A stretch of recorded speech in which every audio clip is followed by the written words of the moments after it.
नमस्कार, news one India देख रहे हैं आप। मैं हूं आपके साथ कोमल गंगवार। देवभूमि में स्वागत है आपका। खबरों की शुरुआत करेंगे तो गैरसैंण से खबर, जहां बजट सत्र से पहले बीजेपी विधानमंडल दल की बैठक। बता दें, भराड़ीसैंण के विधानसभा भवन सभागार में विधानमंडल दल की बैठक।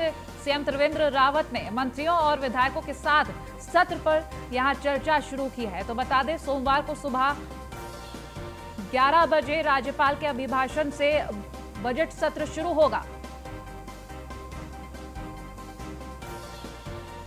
तो बजट सत्र शुरू होने से पहले ये बैठक रखी गई है, जहां आपको बता दें कई चर्चाएं हुई हैं और जिस तरीके से सत्र की शुरुआत होगी, राज्यपाल के अभिभाषण से इस बजट सत्र की शुरुआत होगी। सोमवार को सुबह 11 बजे राज्यपाल का भाषण होगा। उसके बाद, इस अभिभाषण के बाद बजट सत्र की शुरुआत होगी।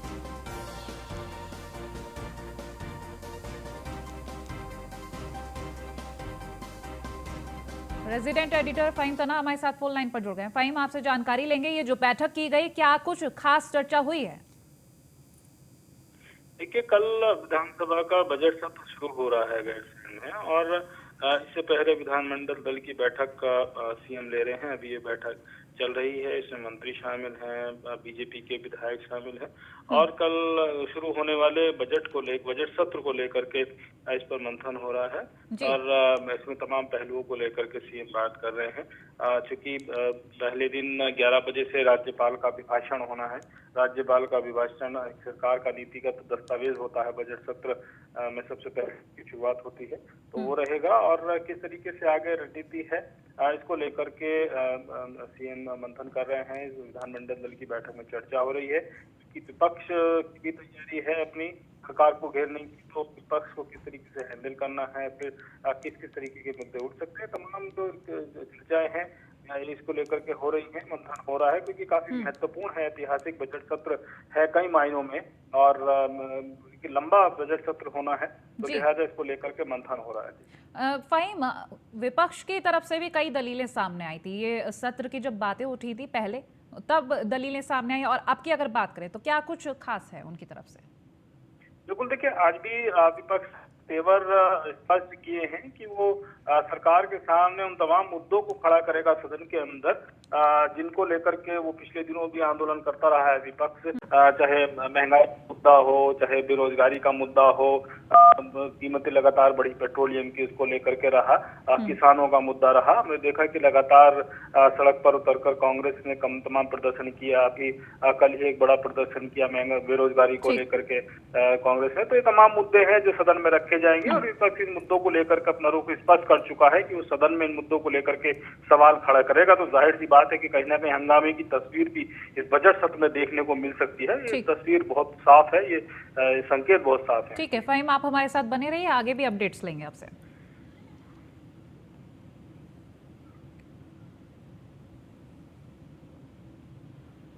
गैरसैंण से खबर, जहां उत्तराखंड विधानसभा का बजट सत्र सोमवार से शुरू होगा। गैरसैंण में ये शुरुआत होगी। तो बता दें, उत्तराखंड के बजट सत्र का आयोजन सुबह 11 बजे के बाद राज्यपाल के अभिभाषण से होगा। तो राज्यपाल बेबी रानी मौर्य, सीएम त्रिवेंद्र सिंह रावत गैरसैंण पहुंचे। Speaker Premchand Agarwal, deputy speaker Raghunath Chauhan भी गैरसैंण पहुंचे। सभी मंत्री और विधायक भी गैरसैंण बजट सत्र के लिए पहुंच चुके। बता दें, बजट सत्र में सरकार को घेरने के लिए विपक्ष ने कई मुद्दों पर तैयारी की है। तो 4 मार्च को सीएम त्रिवेंद्र सिंह रावत सदन में अपना बजट पेश करेंगे। इस बार राज्य का बजट करीब 57,000 करोड़ के रहने का अनुमान लगाया जा रहा है। तो तमाम मंत्रीगण पहुंच चुके हैं गैरसैंण, और उत्तराखंड के बजट सत्र को लेकर यही कयास लगाया जा रहा है कि हंगामा हो सकता है सदन में। राज्यपाल के अभिभाषण के बाद तमाम चीजें सामने आएंगी। फहीम लगातार हमारे साथ में बने हुए हैं। फहीम, आपसे पूरी जानकारी लेंगे। तमाम मंत्रीगण वहां पहुंच चुके हैं, इस वक्त की अपडेट।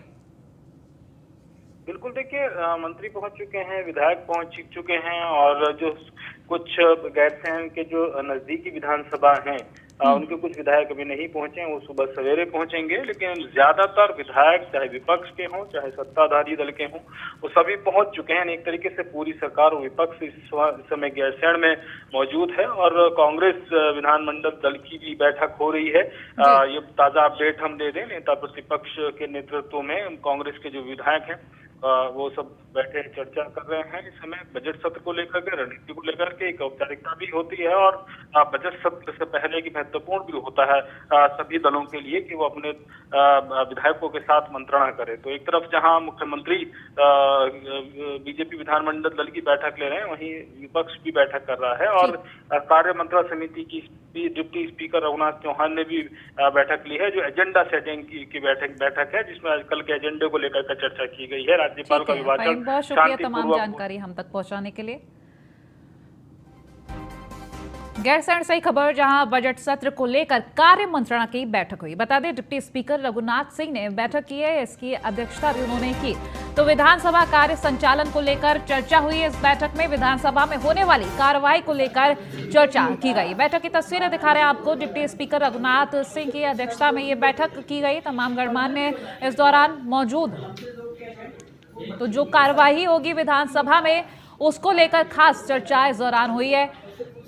जिस तरीके से आपको बता रहे हैं, सोमवार सुबह 11 बजे से बजट सत्र की शुरुआत होगी। राज्यपाल के अभिभाषण के बाद से ये शुरुआत होगी। कई ऐसे मुद्दे रहेंगे। वहीं आपको बता दें विपक्ष की तरफ से यही अनुमान लगाया जा रहा है, कई ऐसे मुद्दे रखे जाएंगे सरकार को घेरने के लिए।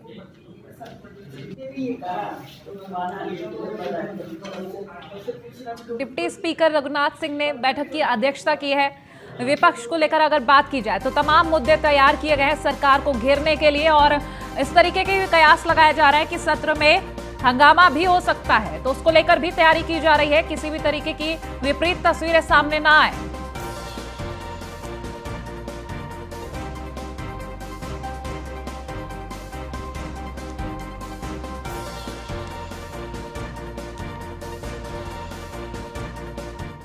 उत्तराखंड विधानसभा के बजट सत्र के लिए कांग्रेस ने तैयारी की है। पूरे होने के दावे भी किए हैं कांग्रेस ने और कांग्रेस प्रदेश अध्यक्ष प्रीतम सिंह का कहना है कि सत्र के दौरान विपक्ष बढ़ती महंगाई, बेरोजगारी, बदहाल अर्थव्यवस्था और स्वास्थ्य समेत विभिन्न मुद्दों को सदन में उठाएगा। इसके साथ ही कांग्रेस विधानमंडल दल की बैठक में आगामी रणनीति पर भी मंथन किया जाएगा। तो कांग्रेस की तरफ से पूरी तैयारी है सदन में अपनी दलीलें पेश करने की।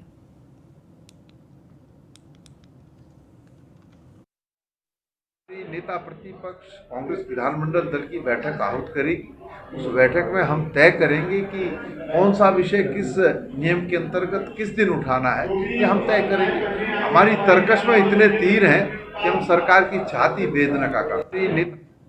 देहरादून से खबर, जहां मंत्री मदन कौशिक ने उपनल कर्मियों से अपील की है। उपनल कर्मचारियों से काम पर लौटने की अपील की है उन्होंने। सरकार ने समय समय पर उपनल कर्मियों का मानदेय बढ़ाया है, तो मंत्री का ये कहना। और साथ ही उन्होंने ये भी कहा कि उपनल कर्मियों को आंदोलन समाप्त करके काम पर लौटना चाहिए। सरकार उपनल कर्मियों की समस्याओं को लेकर गंभीर और संवेदनशील है।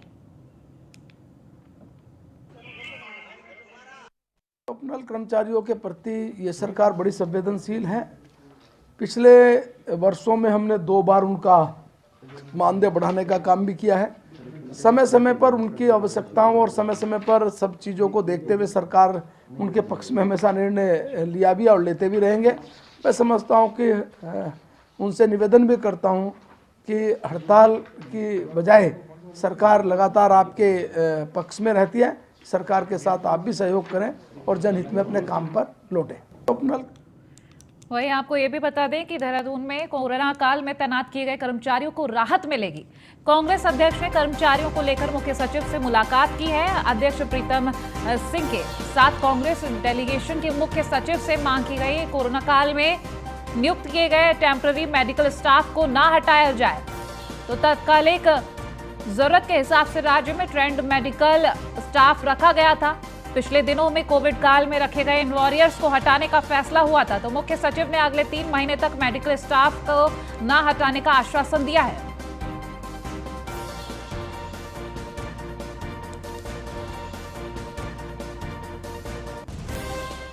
पौड़ी से खबर, जहां आयुर्वेदिक और यूनानी के आवासीय और कार्यालय का शिलान्यास किया गया। कैबिनेट मंत्री हरक सिंह रावत ने शिलान्यास किया है। 3 करोड़ की लागत से यह अस्पताल बनाया जा रहा है। मंत्री की तरफ से यह बयान सामने आया। साथ ही उन्होंने ये भी कहा कि आधुनिक सुविधाओं से लैस होगा यह अस्पताल।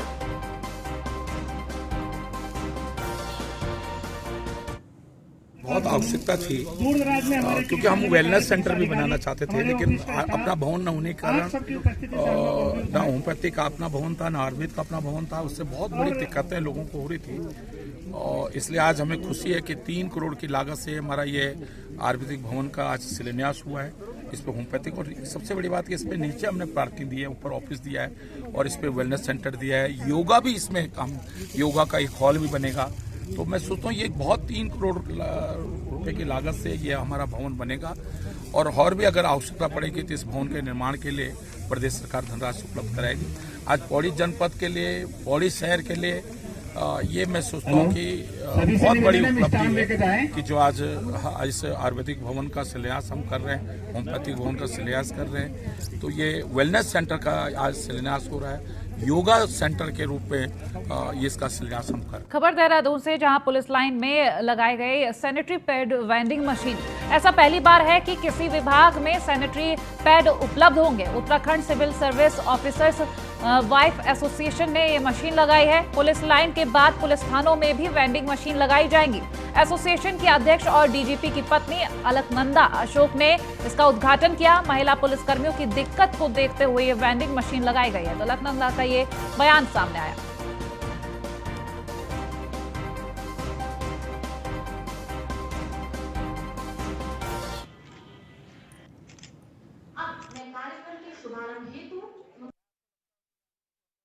मशीन और इंसिनरेटर मशीन का यहाँ पर पुलिस लाइन में खासतौर पे महिला बैरक में लगाने का सबसे बड़ा हम लोगों का औचित्य ये था कि मैं खुद से ये महसूस करती थी कि जो हमारी महिला पुलिस अधिकारी हैं, जैसे कि सिपाही, कांस्टेबल, इंस्पेक्टर, सब इंस्पेक्टर्स या अन्य पदों पर भी जो अधिकारी लोग काम कर रहे हैं, महिला अधिकारी लोग काम कर रही हैं, उनकी ड्यूटी आवर्स इतने लंबे हैं और उनको इतनी कड़ी ड्यूटी करनी पड़ती है कि कई बार वो लोग ये मिस आउट कर जाते हैं कि उनको अचानक से सैनिटरी पैड की आवश्यकता पड़ जाती है। तो वैसी स्थिति में उन लोगों को इधर उधर दुकान पे जाकर उसको परचेज़ करना, लेना, उसमें जो समय व्यय होता है और उसमें जो प्रॉब्लम वो फेस करती हैं, उस प्रॉब्लम को ध्यान में रखते हुए हमने ये पहल ली कि हम लोग हर महिला थाने में, और ख़ासतौर पे आप कोशिश ये करेंगे, डीजीपी साहब से भी हमारी वार्ता हुई थी कि 156 थाने हैं उत्तराखंड में कुल मिलाकर, और हर एक थाने में ये कोशिश की जाएगी कि इंसिनरेटर और वेंडिंग मशीन लगा दी जाए ताकि जो हमारी महिला अधिकारी हैं उन लोगों को ये एक सुविधा। मशीन खबरों में आगे बढ़ेंगे तो हरिद्वार से खबर, जहां आम आदमी पार्टी ने प्रदर्शन किया। बढ़ती महंगाई को लेकर हंगामा किया गया है। गैस और तेल के बढ़ते दामों को लेकर ये प्रदर्शन किया गया। बढ़ती महंगाई पर रोक लगाने की इस दौरान मांग की गई। आम आदमी पार्टी की तरफ से कहा गया, डबल इंजन सरकार हर मोर्चे पर विफल रही है। आम आदमी की लड़ाई लड़ने सड़क पर निकले हैं कि आज महंगाई अपने चरम पे है और इसकी जड़ में अगर कहीं है तो ये पेट्रोल और डीजल की बढ़ती कीमतें हैं। आज जब अंतर्राष्ट्रीय बाजार में तेल के बैरल की कीमत, कच्चे तेल की कीमत अपने न्यूनतम नहीं तो मीडियम स्तर पे है, जो कि 2014 के रेट पे है। मसूरी में स्वच्छ भारत मिशन के तहत स्वच्छता संकल्प का ये तो बड़ा इजी है थीम पर आयोजित किया गया। मसूरी के पिक्चर पैलेस में छोटे बच्चों के माध्यम से सिंगल यूज प्लास्टिक का प्रयोग न करने को लेकर नुक्कड़ नाटक भी प्रस्तुत किया गया। नाटक के दौरान बच्चों ने प्लास्टिक से पर्यावरण को होने वाले नुकसान पर और आमजन में पड़ने वाले दुष्प्रभाव को विस्तार से बताया। इस मौके पर स्थानीय एवं पर्यटकों द्वारा हस्ताक्षर कर मसूरी में प्लास्टिक को इस्तेमाल न करने की शपथ भी दिलाई गई। स्वच्छ भारत अभियान के तहत से ये कार्यक्रम चालू किया गया है हर रविवार विशेष सा, और इसके तहत ये भी बहुत अच्छी है। आज का हम लोग का जो टॉपिक का जो अगले अप्रैल तक चलने वाला है, इसके अंतर्गत नगर पालिका परिषद टीम, हितधारक और रोटरी क्लब एक सामूहिक रूप से प्रयास कर रहे हैं। और इस प्रयास के दौरान आपने देखा होगा कि छोटे छोटे से जो बच्चे, स्कूल के बच्चे हैं, उनके द्वारा एक नाटक तैयार किया गया है। और नाटक विशेषकर हितधारी से अभिलाष ने उनको ट्रेनिंग दी है, और ट्रेनिंग के दौरान उन बच्चों के अंदर जब ये समझ विकसित हो सकती है, प्लास्टिक के प्रति वो बता सकते हैं और कूड़े के प्रति उनके अंदर विकसित हो सकती है, तो ये जो लहर चली है ये आने वाले दिनों में उनके कॉलेज के अंदर, उनके स्कूलों के अंदर इस तरह के नाटक भी प्रस्तुत किए। आपको पहले ही पता है, फरवरी से लेकर के अप्रैल तक हमारा हर संडे एक मेगा संडे इवेंट है, और हमारा संडे का इवेंट है जिसका जो थीम है वो है ये तो बड़ा ईजी है। हमें ये सुनने में ईजी लग रहा है बट प्लास्टिक जैसा कि आप देख सकते हैं इसका जो यूजेस है वो बहुत ज़्यादा बढ़ चुका है और इसका जो नेगेटिव इफेक्ट है, स्पेशली अगर हम मसूरी की बात करें जो एक हिली टेरिन है, यहाँ से प्लास्टिक को फेंकना तो ईजी है लेकिन उसको कलेक्ट तो इसके तहत आज हमारी जो टीम है उसमें हमने बच्चों से नुक्कड़ नाटक के थ्रू अवेयरनेस जनरेशन प्रोग्राम चला रहे हैं।